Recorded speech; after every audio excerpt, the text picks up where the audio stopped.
SNX Marathi, Siddheshwar news express, सत्यासाठी SNX सोबत. सोलापूर शहरातील नागरिकांना भेडसावत असलेल्या अनेक महत्त्वाच्या प्रश्नांवर आमदार विजय देशमुख यांनी महापालिका आयुक्त डॉक्टर सचिन ओंबासे यांच्यासोबत सर्वसमावेशक बैठक घेऊन स्थितीचा आढावा घेतला.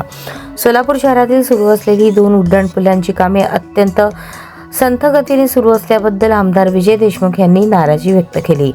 नागरिकांचा होणारा त्रास लक्षात घेता कामाचा वेग वाढवून निश्चित कालमर्यादेत काम पूर्ण करण्याचे निर्देश संबंधित अधिकाऱ्यांना देण्यात आले.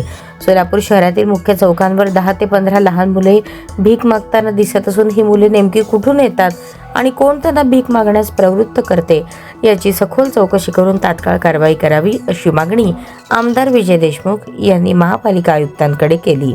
या मुलांच्या सुरक्षेसाठी त्यांना बालसंगोपन केंद्रात दाखल करण्याची कार्यवाही करण्यावर आमदारांनी भर दिला. बुधवारपेठ म्युनिसिपल कॉलनीतील इमारतींची स्थिती अत्यंत जीर्ण असल्याने आणि अलीकडेच बी बिल्डिंगचा पॅराफिट कोसळण्याच्या घटनेनंतर रहिवाशांचे पुनर्वसन तातडीने झाले आहे. या कामाची प्रगती, रहिवाशांच्या स्थलांतराची कार्यवाही अद्याप कोणत्या टप्प्यावर आहे आणि हे काम नेमके कधीपर्यंत पूर्ण होणार याबाबत आमदार विजय देशमुख यांनी महापालिका आयुक्तांकडून तपशीलवार चौकशी केली आहे.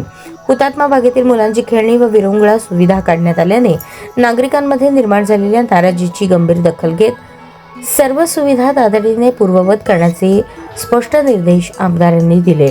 आधुनिक खेळणी, वृद्धांसाठी अधिक बाके, प्रकाश योजना, स्वच्छता सुरक्षा आणि पायवाटांचे सुशोभीकरण यावर निर्णय घेण्यात आला.